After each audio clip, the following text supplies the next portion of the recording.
Le gouvernement fédéral est désormais passé à l'action. À partir de cet automne 2024, le gouvernement fédéral met sur pied un programme spécial pour toi qui es francophone, mais pour toi qui veux étudier au Canada. Dans cette vidéo, je te parle donc des avantages, de la valeur ajoutée que ce programme apporte, mais je te parle aussi des choses sur lesquelles tu dois suffisamment méditer avant de t'y lancer.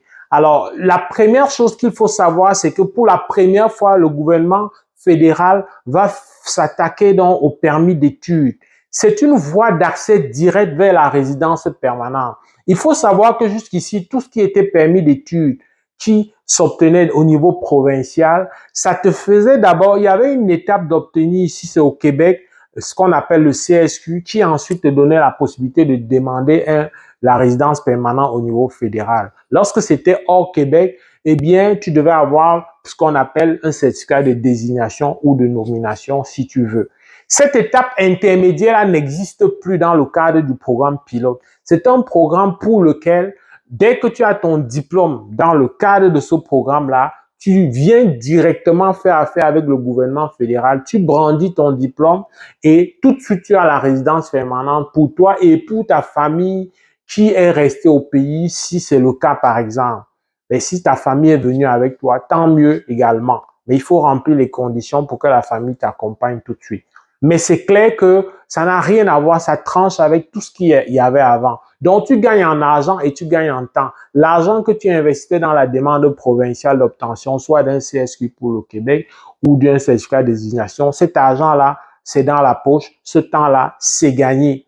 Alors, c'est quoi, qu'est-ce qu'on appelle les communautés minoritaires francophones? Il faut savoir que le Canada a 10 provinces et 3 territoires. Le Québec est la seule province francophone. C'est d'ailleurs pour ça que le Québec ne fait pas partie du programme, parce que le Québec n'est pas considéré comme regorgeant une communauté francophone minoritaire. Par contre, toutes les autres provinces et territoires font partie, parce que là-bas, c'est l'anglais qui est vraiment la langue dominante. Même au Nouveau-Brunswick, où c'est le bilinguisme, l'anglais et le français, les deux langues officielles comme le Canada lui-même, mais même là-bas, la communauté francophone est très restreinte, dont toutes les autres provinces en dehors du Québec dont remplissent la condition de communauté francophone minoritaire.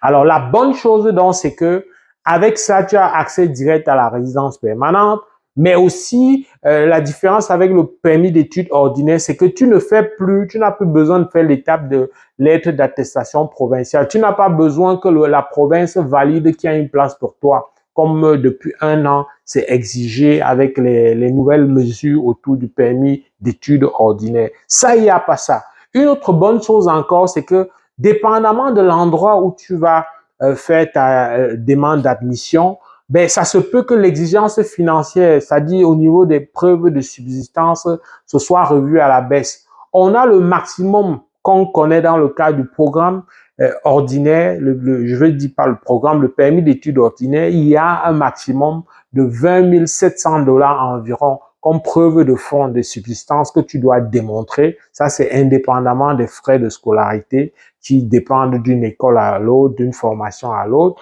Mais il y a la constance au niveau de la preuve des moyens de subsistance. Ça, ce qui est bien, c'est que dépendamment de l'endroit, tout le monde n'est pas logé à la même enseigne. Tout le monde ne doit plus faire, comme avec le permis d'études ordinaire, la démonstration de 20 700. Il y en a qui peuvent, selon l'endroit, faire une démonstration seulement de 14 000 environ. Ça va dépendre de là où est situé ton établissement d'enseignement désigné. Est-ce que c'est dans une zone où c'est 500 000 et plus d'habitants? À ce moment, tu es dans le plafond qu'on exige au permis d'études ordinaires. Est-ce que tu es dans une zone où c'est réduit dépendamment de la démographie? On peut avoir, selon le niveau de vie donc, naturellement, une preuve de fonds à démontrer de 14 000. Ça, c'était un plus quand même. Il faut dire que dans le cadre de ce programme, puisque c'est clairement indiqué comme favorisant l'immigration des francophones, il faut démontrer que tu es francophone. C'est une bonne chose et une mauvaise chose. Mauvaise chose en ce sens que les tests de langue ne sont pas accessibles dans beaucoup de pays africains pour Probablement de là où tu me regardes, il faut vraiment être dans certains pays bien précis pour en profiter d'un test à faire rapidement. C'est sûr qu'il y a des réformes, il y a quand même des gens qui se découragent comme les taux se resserrent sur les programmes. Tant mieux, ça libère de la place à des gens qui méritent vraiment l'immigration, parce qu'il faut dire que je ne promeux pas l'immigration à tout prix. Il faut que tu viennes parce que tu as quelque chose à proposer. Il ne faut pas que tu viennes parce que tu penses que non, on va se débrouiller au Canada. Non, ici on ne vient pas se débrouiller parce que tu vas très vite connaître une désillusion vraiment cinglante. Donc, il y a que tu dois faire un test de langue. Tu dois démontrer des compétences de niveau 5. Heureusement, ce n'est pas le niveau 7. Donc, c'est relativement abordable. Tu dois faire ça soit avec un TCF Canada, soit avec un TEF Canada. Voilà les deux tests. Alors ça me donne une idée de qu'est-ce que je dois donner comme directive d'ici la fin de la vidéo, compte tenu de cette exigence particulière-là.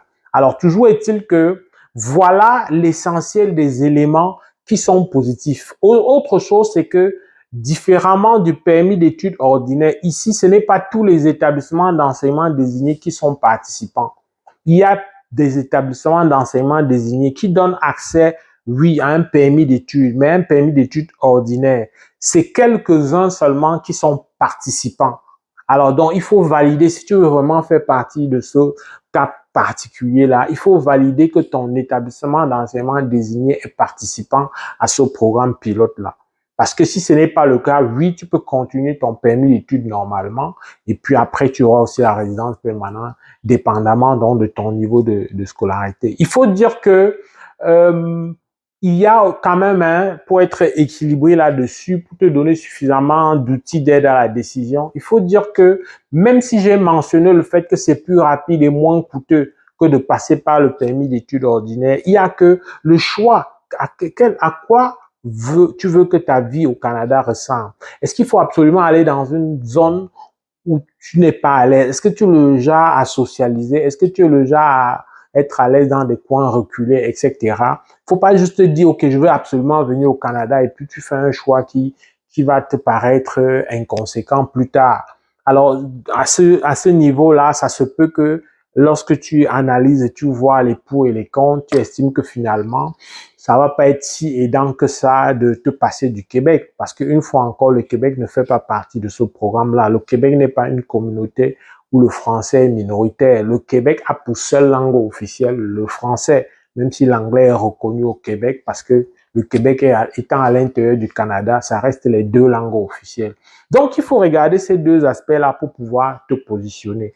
Mais je termine la vidéo en te disant clairement que à cause donc de la pénurie des tests, de l'accès aux tests de français, ça se peut que toi, présentement, tu es d'un certain âge, tu ne peux pas avoir accès à un programme ordinaire de résidence permanente.